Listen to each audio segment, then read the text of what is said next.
欢迎观看老爸的时光。今天分享一款大众面包，就是在超市或者是烘焙店可以买到的特别柔软的那种老面包。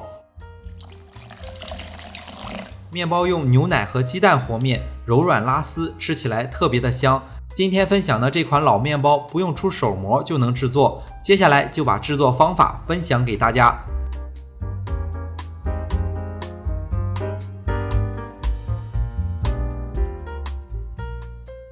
取过来和面盆，首先来配料，里面先加入300克的中筋面粉，就是家里最常见的面粉，然后再加入500克的面包粉，也属于高筋粉，接着加入7克的高活性酵母粉。取来一个刮刀，把现有的材料简单的混合一下。现在天气比较热，酵母粉加入了7克，如果是冬天就适当的再增加2到3克。简单的混合了一下材料之后，加入白砂糖120克，接着加入6克的食用盐，然后打入5个中等大小的鸡蛋。现在天气比较热，最好用刚在冰箱里拿出来的鸡蛋。接着加入炼乳30克，提升一下面包的味道。最后加入180克左右的纯牛奶，也是在冰箱里刚取出来的。好了，接着就把这份材料简单的混合一下，中途还要添加1次油，这个镜头大家不要错过。搅拌成特别粘稠的絮状之后，就加入60克的食用油，加入的是山东这边比较常见的花生油，我也是比较喜欢吃花生油的，油可以根据当地自己的饮食习惯进行选择。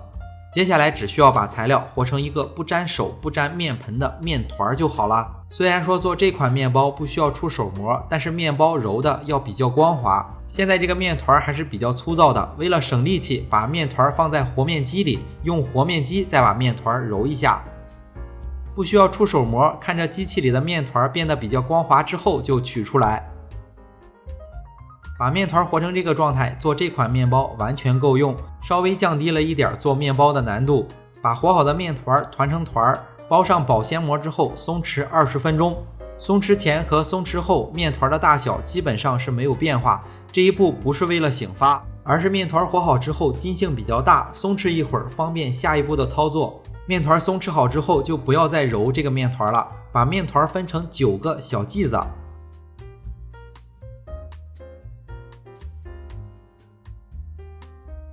分好剂子之后，再把剂子团成一个一个的小面团，放在一旁，盖上保鲜膜，再松弛一小会儿，大概10分钟左右。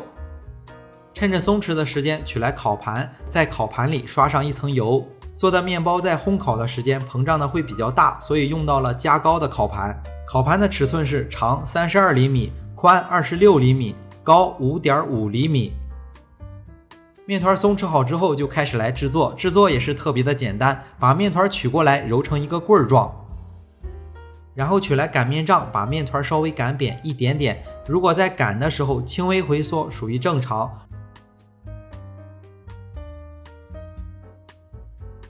擀开之后把面团对着给它卷起来，然后放入到烤盘当中。制作还是很简单的，全部处理好之后简单的规整一下，放入到烤箱醒发。烤箱有醒发功能的非常方便，烤箱没有醒发功能的放在里面让它自然醒发，醒发到面包体积膨胀6-7分，就是体积膨胀60%到70%，然后取出面包预热烤箱。烤箱的温度设定是把烤箱预热到上火130度，下火130度，放在烤箱的下层烤40分钟左右。